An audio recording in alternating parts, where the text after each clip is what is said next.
สบายดีเนาะนี่เขาจะมาสอนอินโทรแล้วไว้แต่น้ำตากันสำหรับเพลงนี้เนาะต้นฉบับแมนจะหลินอยู่ในคีย์ F sharp เนาะแต่ว่าเขาจะใส่กระโป้หนีบอยู่ในห้องที่2เพื่อจะได้ลินคอร์ด E major เนาะสำหรับไผที่ว่ามือใหม่ยังบ่ฮู้เนาะเดี๋ยวเขาจะแนะนำคือตัวที่เป็นเล็กนี่เนาะเขาจะเอิ้นว่าเฟรตส่วนตัวนี้เขาจะเอิ้นว่าห้องนี่ห้องที่1ห้องที่2ห้องที่3ห้อง4ห้อง5ห้อง6หรือว่าสังเกตง่ายๆมันจะมีเม็ดเนาะเม็ดทำอิฐนี่เขาเรียกว่าเม็ดในห้องที่3เม็ดที่2ห้องที่5เม็ดที่3ห้องที่7เวลาเขาหนีบเนาะเขาจะหนีบอยู่บนนี้ห้องที่2ส่วนสายเนาะสายตัวนี้เขาจะเรียกว่าสายทำอิฐทั้งหลุมน้อยๆนี่เขาเรียกว่าสาย1ขึ้นมาเป็นสาย2สาย3สาย4สาย5สาย6เทคนิคในเพลงนี้เนาะมันจะมีโตแฮมเมอร์ออนนี่ก็คือดีด1 บาทแล้วตบลงเนาะนี่เขาเรียกว่าเทคนิคแฮมเมอร์ออนดีด1 บาทแล้วเอานิ้วกดลงให้มันได้เป็นเสียงที่2เนาะเทคนิคที่2ก็คือการสไลด์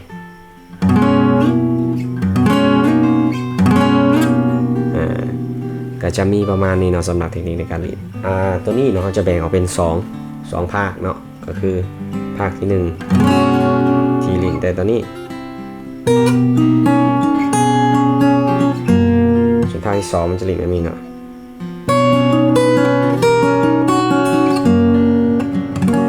โอเคมาเข้าสู่ภาคที่1กันก่อนเนาะ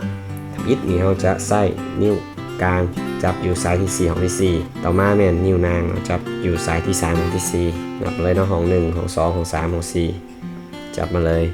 สายสาย4กับสาย3ห้องที่4เนาะหลังจากนั้นให้เฮาดีดตั้งแต่สาย5ลงหาสาย2อันนี้พร้อมกับสไลด์จากห้องที่4นี่เนาะไปห้องที่6พร้อมกันจะเป็นแบบนี้เนาะพยายามให้มันมีเสียงที่ว่ามันสไลด์ไปจะเป็นแบบนี้เด้อหลังจากนั้นให้เฮาดีดสายที่1 บาทอย่างนี้หลังจากนั้นเฮาดีด3 2 3จึงนิ้วเบื้องซ้ายไปเนาะแล้วเฮาดีดช้านะบอกกันจะเป็นแบบนี้จึงไว้ดีดสาย1 บาทแล้วก็ดีดสาย3 2 3โอเคเอาใหม่เนาะ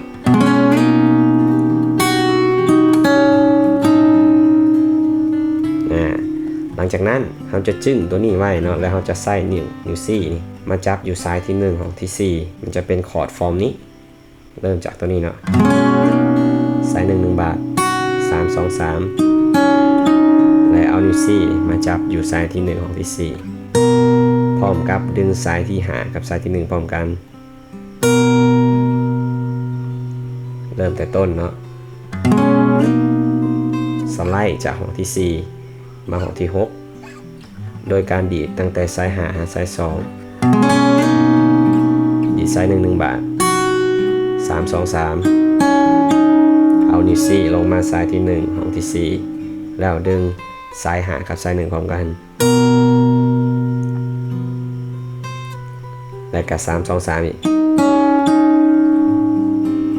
เบิ่งสังเกตง่ายๆเนาะมันจะแบ่งออกเป็นเทิร์นละบล็อกเนาะบล็อกที่1จะสไลด์มานี้1 3 2 3เบิด1บล็อกที่2จะเป็นคอร์ดนี้3 2 3ตัวที่1จะดีดฮอตตัวนี้เนาะ1 3 2 3เอาตัวนี้มาเป็นตัวที่2เอาที่4ลงมานี่เนาะดีดสาย5กับสาย1พร้อมกันแล้ว3 2 3แล้วจากนั้นยับมาเนาะยับมานิ้วกลางกับนิ้วนางยับมาห้องที่4แล้วเอานิ้วซี่ยับมาห้องที่2ดีดคือเขาเนาะสายเบสกับสาย5กับสาย1พร้อมกันแล้วก็3 2 3บวกกันจะเป็นแบบนี้เนาะ1 3 2 3 5 1 3 2 3ทันบอเดี๋ยวทวนคืนแบบซ่าๆเนาะสไลด์จากห้องที่4ไปห้องที่6ดีไซน์1 บาท3 2 3 นิ้ว4มาห้องที่4สาย1ดึงสาย5กับสาย1พร้อมกัน3 2 3ยับมาห้องที่2ดีด5กับ1พร้อมกัน3 2 3โอเคเนาะเดี๋ยวจะลินแบบให้เบิ่งอีกบาทนึง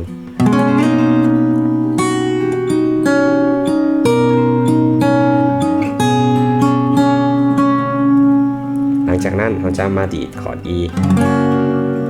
ตัวนี้เนาะเราจะจับคอร์ด E major ปกติก็คือจะดีดสายที่6กับสายที่3พร้อมกันแล้วก็พักไปน้อยหนึ่งเนาะแล้วก็มาดีดสาย1เปล่าจะเป็นแบบนี้พักแล้วเราจะกลับมาสู่เทคนิคที่ว่า hammer on เนาะมันจะเป็นแบบนี้ดึงสาย6กับสาย3เนาะพักแล้วก็ดีดสาย1แล้วก็ดีดสาย4จึงคอร์ด E ไว้เนาะดีดสาย4ดีดสาย4 1 บาทแล้วดีดสาย3 hammer on เนาะมันจะเป็นนะเริ่มจากตัวนี้เนาะ1พัก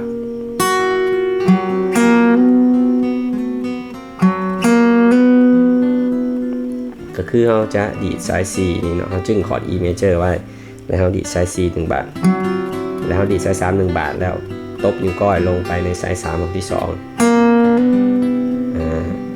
จะเป็นอย่างนี้นะพัก1แล้วก็หลังจากให้มาออนแล้วให้เราดีดสาย2เป่า1 บาทหลังจากนั้นจะเป็น4 3 4 1 4 3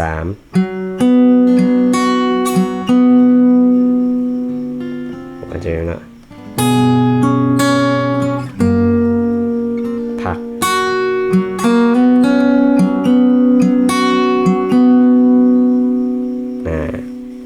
เอาใหม่ในคอร์ด E เนาะอาจจะสับสนเริ่มมา E เลยเนาะเริ่มจากตัวนี้3 2 3แล้วมาจับคอร์ด E จับสาย6กับสาย3พร้อมกันแล้วก็ดีดสาย1แล้วมาดีดสาย4 1 บาทแล้วดีดสาย3 hammer on แล้วดีดสาย2 1 บาทหลังจากนั้นจะเป็นสูตรเนาะสูตร4 3 4 1 4 3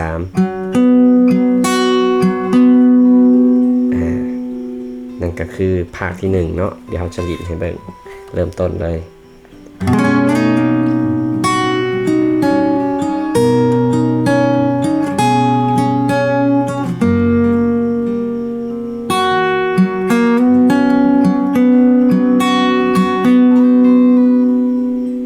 ตอนนี้บาทนี้มาเข้าภาคที่2เนาะภาคที่2นี่จะเริ่มต้นคล้ายๆกับภาคที่1เลยคือสไลด์มาคือกันสไลด์จาก4มา6คือกันเนาะแล้วก็ดีดสายเป่า1 บาทสาย1เนาะแต่ตัวนี้เนาะเวลาขึ้นจะเป็น2 3จะมาเนี่ยตัวทำอิฐนั่นภาคที่1เนี่ยจะเป็น3 2 3เนาะแต่ภาคที่2นี่จะเป็น2 3เป็นแบบนี้เนาะเดี๋ยวข้าพเจ้าจะลินให้เบิ่งเป็นตัวแบบก่อนเลยเนาะ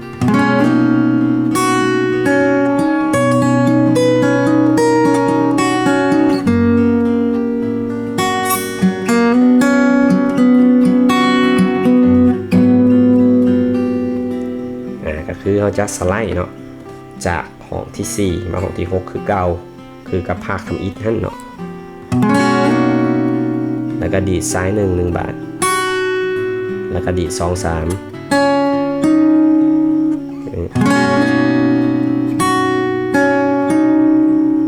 แล้วมันจะมีตัวนี้เนาะมันจะมีในการแลนในสาย1เนาะมันจะมีสายที่1ของที่7สายที่1ของที่5สายที่1ของที่4แล้วก็สายที่1เป่าสไลด์ใหม่เนาะสไลด์จากของที่4มาของที่6แล้วก็ดีดสาย1เป่า1 บาทแล้วก็ดีด2 3หลังจากนั้นเอานิ้วก้อยมาใส่ที่สายที่1ของที่7พร้อมกับดีดสายเบสที่5นะ แล้วก็231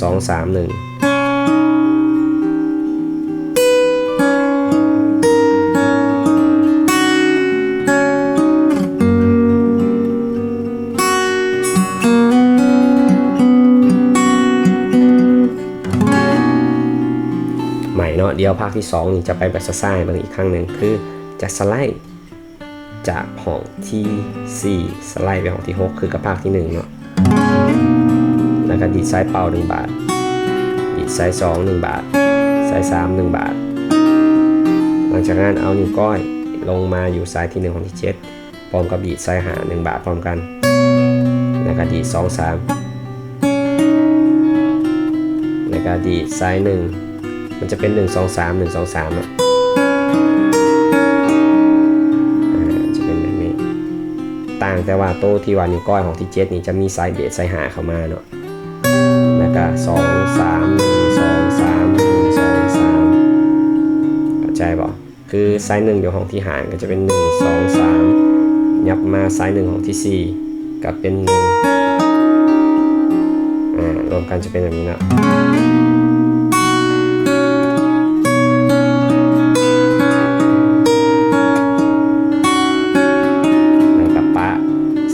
1 เป่าแล้วกัน1 2 3มือเก่าแต่ว่ามันต้องหลินไวเนาะทอนตัวนี้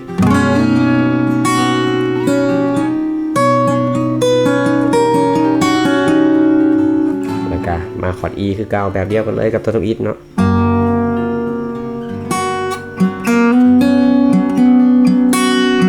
แล้วก็เข้าคอร์ด F sharp 11เนาะตัวนี้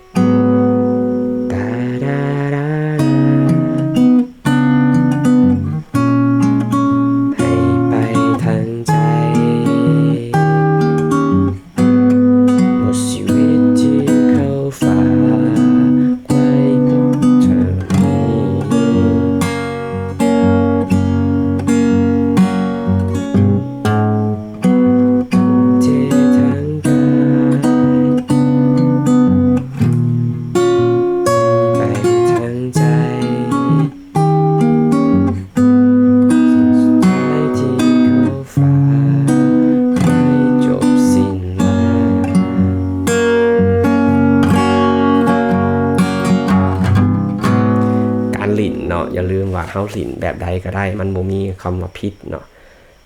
เพราะว่าดนตรีมันบ่มีคำว่าผิดเฮาจะหลินไปในสไตล์แบบใดก็ได้บ่จำเป็นต้องคือต้นฉบับเสมอไปเนาะหวังว่าวิดีโอนี้ก็จะเป็นประโยชน์บ่หลายก็น้อยเนาะอย่าลืมกดติดตามและก็กดแชร์กดไลค์ให้กันแน่เนาะเพื่อเป็นกำลังใจในวิดีโอต่อไปสำหรับใครที่อยากรีเควสเพลงใดเข้ามาให้สอนก็สามารถแนะนำกันมาได้ทางอินบ็อกซ์เนาะอย่าลืมอีกเนาะครั้งหนึ่งคือว่าวิดีโอนี้เป็นวิดีโอสำหรับมือใหม่ถ้าหากว่าใครที่เก่งแล้วก็บ่ต้องเบิ่งเนาะไปวิดีโอใหม่หรือว่าบ่มักจังใดก็บ่ต้องติดตามเลยก็ได้เนาะสำหรับตัวนี้ก็ต้องขอบใจหลายๆ